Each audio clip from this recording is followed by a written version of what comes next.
Bismillahirrahmanirrahim. Bonjour chers collègues, on continue le cours des aménorrhées secondaires. Dans cette partie, on va voir les démarches diagnostiques et notez-vous. Il s'agit de causes, des causes périphériques, lorsqu'on dira périphérique, c'est utérine et ovarien, et des causes centrales dans l'axe gonadotrophique. Tout ceci pour son dans la description. Abonnez-vous, chers amis, si vous n'êtes pas encore. Maximum de partage toujours, et on commence. Donc, premier bilan clinique et paraclinique. Je répète, il permet de situer l'origine de l'aménorrhée, des causes périphériques qu'on va voir dans cette partie et des causes centrales qu'on va traiter dans la troisième et la dernière. Donc, les aménorrhées périphériques, lorsqu'on dira terme périphérique, la pathologie elle est au niveau soit urine ou bien l'utérus ou pathologie ovarienne.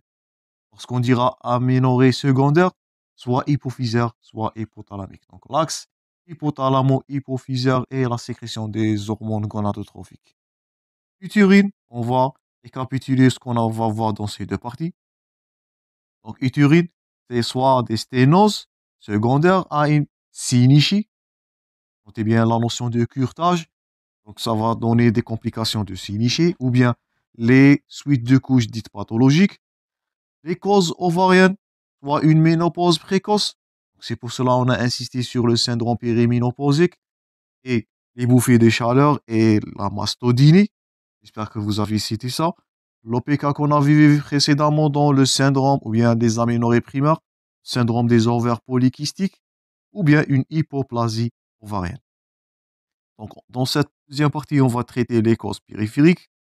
Dans la prochaine, on va voir les aménorrhées centrales.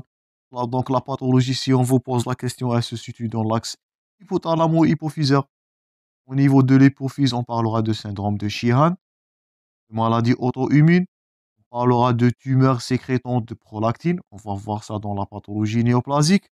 On parlera d'une hyperprolactinémie secondaire qui est non tumorale, donc des causes endocriniennes.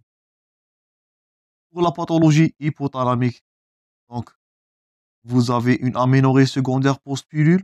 Nous allons revoir ça dans la contraception. Les aménorrhées des athlètes, les aménorrhées psychogènes, l'anorexie mentale et dernièrement les aménorrhées par cause générale et endocrinienne. Commençons dans cette partie par les aménorrhées périphériques. Donc, premièrement, on dira ou bien grand A, aménorrhée secondaire périphérique. Premièrement, les causes utérines, ils sont à évoquer devant. Donc, à retenir, une absence d'hémorragie de privation au test de progestatif. C'est pour cela, je répète, c'est le premier test à prescrire devant une hémorragie ou bien une aménorrhée plutôt secondaire. Donc, l'absence des hémorragies, test au progestatif qui est négatif, donc anomalie au niveau de l'endomètre. Ça, c'est la première réflexion. Une courbe thermique biphasique qui est normale, une ovulation qui est normale, donc les ovaires fonctionnent bien. Donc, où se situe la pathologie? C'est au niveau de l'utérus. C'est le deuxième point. Des dosages hormonaux normaux, un axe gonadotrophique qui est respecté. Donc, la pathologie, elle est périphérique. Et l'existence de douleurs pelviennes qui pourraient être évocatrices devant une hématométrie. Donc, quatre causes, il y a quatre critères à évoquer. Origine utérine de cette pathologie, test progestatif négatif, courbe thermique normale, dosage hormonal normal et surtout, ce qui est rouge toujours et à retenir, donc des douleurs pelviennes. Le diagnostic, il est posé devant une exploration endo-utérine, donc l'hystéroscopie ou l'hysterosalpingographie. Donc, si on vous pose la question, l'examen ou bien les examens exploratoires, ou bien d'exploration d'une pathologie utérine, vous avez que deux, l'hystéroscopie et l'hysterosalpingographie, rechercher une pathologie au niveau de l'utérus. Les étiologies là à évoquer devant un origine utérin, donc soit une sténose cicatricielle du col, elle pourra être secondaire à un traumatisme local, donc soit une conisation, une amputation des cols. Donc souvent cette aménorrhée, elle va s'accompagner par des douleurs menstruelles. On avait vu ça précédemment dans l'aménorrhée primaire. Pourquoi? C'est une rétention au niveau de l'utérus et ça va donner des douleurs cycliques. Le traitement là, il repose à quoi? Donc, anomalie au niveau de l'utérus, un obstacle. Traitement là, c'est la dilatation cervicale. Premier cas, en cas de sténose, vous allez dilater cette dernière après que vous allez faire votre hystéroscopie ou bien hystérosalpingographie. Deuxièmement, la synéchie utérine, elle est évoquée après des manœuvres intra-utérines. Donc, synéchie veut dire l'accolement dans la paroi utérine. Il est responsable d'une diminution et de la disparition de la cavité utérine. Il est favorisé par les gestes traumatiques endo-utérins. Exemple là, c'est l'aspiration. Le curetage, vous allez voir l'aspiration dans le môle idatiforme. Le curetage postpartum, il a ses indications. La révision utérine et notre prochain cours, c'est l'IVG, l'interruption volontaire de grossesse. Parmi les complications de ces gestes invasifs-là, vous allez noter les synéchies. Aussi, dans la pathologie, dans l'endométriose aussi. Et aussi, n'oublie pas, toujours la tuberculose génitale pourra donner aussi les synéchies utérines.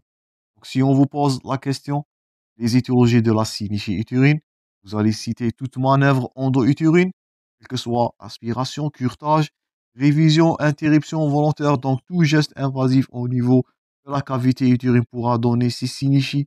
Ces synéchies-là sont des adhésions ou bien d'accollement des parois utérines. Vous allez avoir là un obstacle au niveau utérin. Et n'oublie pas toujours, la tuberculose génitale pourra être responsable d'une aménorrhée soit primaire, soit secondaire. Si chez la jeune fille, on avait dit que ça va donner un obstacle intra-utérin, ça va causer des aménorrhées primaires. Dans notre cas, dans cette partie-là, elle pourra donner aussi des aménorrhées dites secondaires. Le diagnostic toujours d'un obstacle intra-utérin, il est posé par l'hystéroscopie ou l'hystérographie.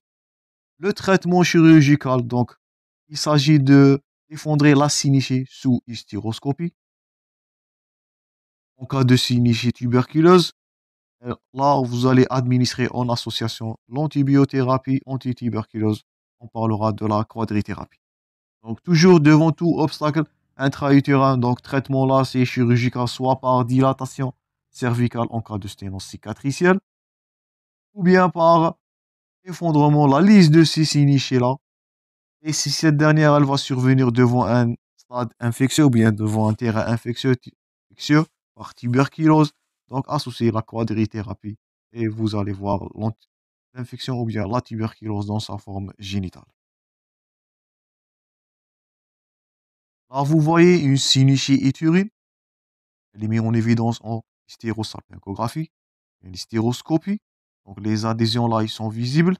Ça va donner la disparition de l'utérus totalement.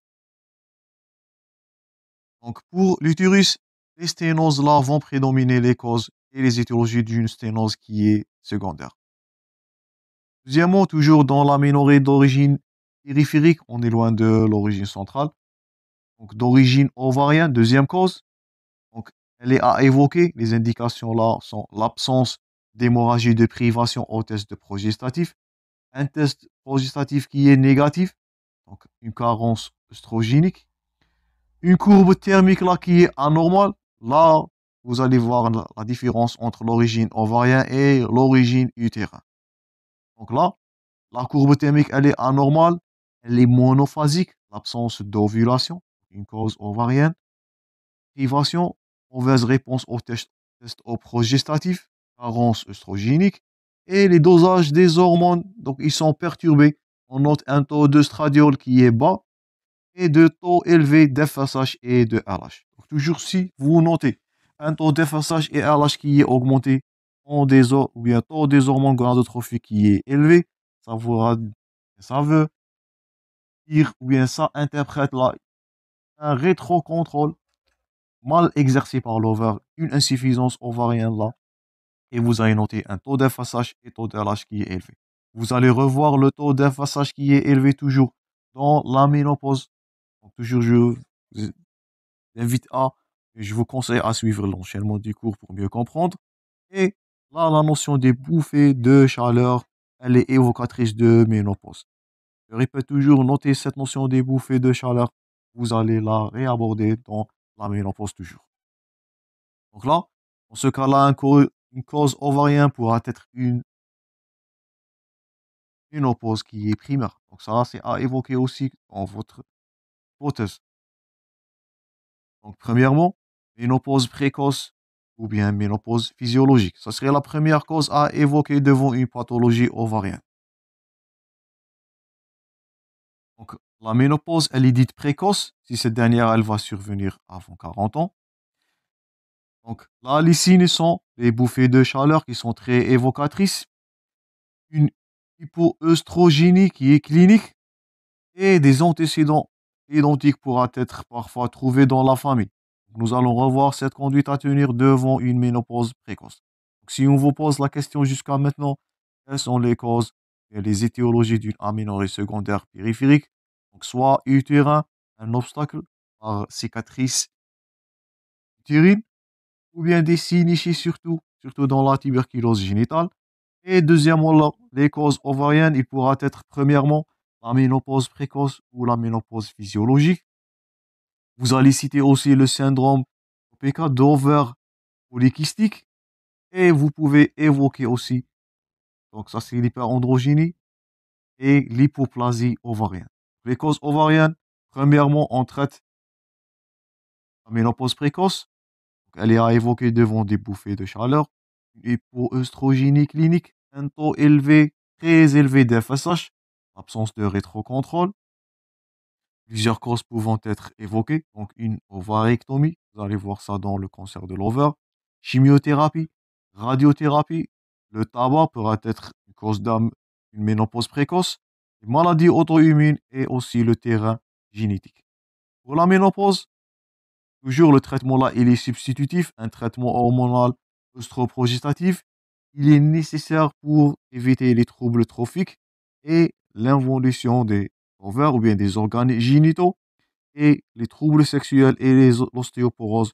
Vous allez revoir ça dans le cours des aménorrhées, plutôt de la ménopause. Deuxième pathologie ovarienne, c'est les syndromes de l'ovaire polykystique. Donc, typiquement, il est associé à une aménorrhée secondaire.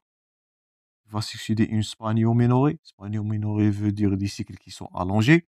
Une obésité de type androïde et une infertilité anovulatoire et deux volumino-ovaires qui sont réguliers sans trace d'ovulation. Donc, syndrome d'ovaire polykystique, un ovaire qui est augmenté de taille, le voilà, syndrome de grande taille polykystique. Ce que vous voyez là du clarté, bien la structure anécogène, ça c'est des kystes, bien du multiple kystes, c'est pour cela la nomenclature c'est ovaire polykystique. Aussi une aménorrhée secondaire, elle est succédée par de la spanioménorrhée, l'allongement du cycle folliculaire, et aussi une obésité de type androïde. Là voilà l'obésité androïde. Là aussi les signes d'hyperandrogénie, syndrome de virilisation. Et n'oublie pas un ovaire très augmenté de taille. Donc si on va dans ces mentions-là dans un contexte clinique, vous avez, bien, vous allez évoquer la deuxième pathologie d'aménorrhée secondaire, donc, qui est l'OPK, le syndrome des ovaires polykystiques. Le diagnostic là, il est paraclinique. Vous avez vu l'aspect typique des ovaires en échographie, la présence des microkystes périphériques et les ovaires qui sont très augmentés de volume. Donc, c'est évident là dans l'échographie. Ça, c'est l'aspect radiographique ou bien échographique. Deuxièmement, un taux d'LH augmenté sans pic ovulatoire. On avait dit qu'il s'agit d'un cycle qui est anovulatoire dans ce cas-là. FSH hormonal, plutôt l'FSH, il est normal ou diminué. Donc, il ne s'agit pas là d'une insuffisance ovarienne. Le test ALH-RH avec des réponses qui sont explosives et androgènes, ils sont souvent élevés. Et ça, ce qui explique le syndrome de virilisation ou bien les signes d'hyperandrogénie. Donc, une image caractéristique, comme vous voyez dans l'illustration, les signes d'hyperandrogénie, si vous avez tous ces critères-là dans un contexte clinique, on n'oublie pas l'obésité androïde. Donc là, vous allez évoquer le syndrome des ovaires polykystiques. La pathologie, toujours là, elle est périphérique. Et là, il s'agit d'une aménorrhée secondaire, je répète. due à une pathologie ovarienne. Dernière pathologie dans les aménorrhées secondaires périphériques, donc c'est l'hypoplasie ovarienne. C'est une aménorrhée secondaire qui est très fréquente. Elle succède quelques cycles menstruels.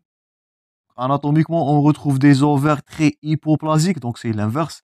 Dans le syndrome des OP4 ou bien de l'ovaire polykystique, vous allez avoir un ovaire très augmenté de taille.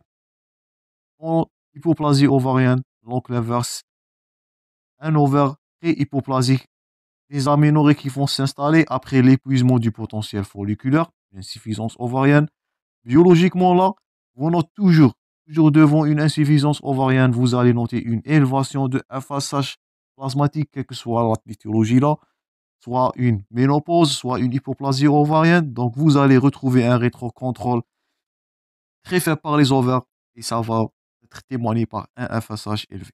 Donc, une réflexion à garder, un taux de FSH qui est élevé, il est évocateur d'une insuffisance ovarienne.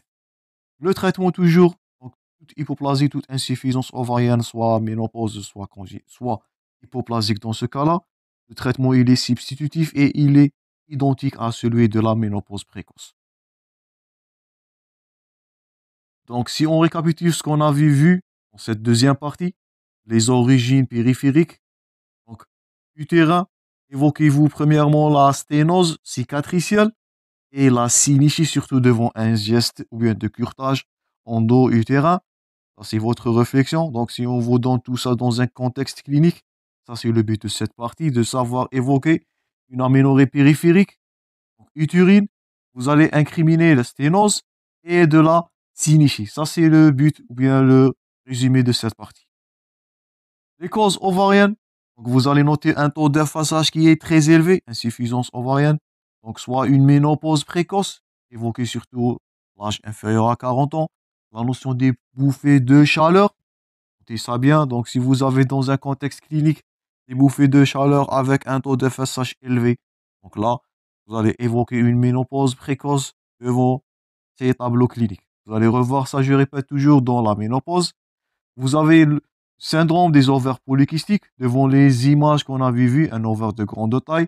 Deuxièmement, une hyperandrogénie. J'espère que vous avez noté tous les points forts qu'on a déjà cités.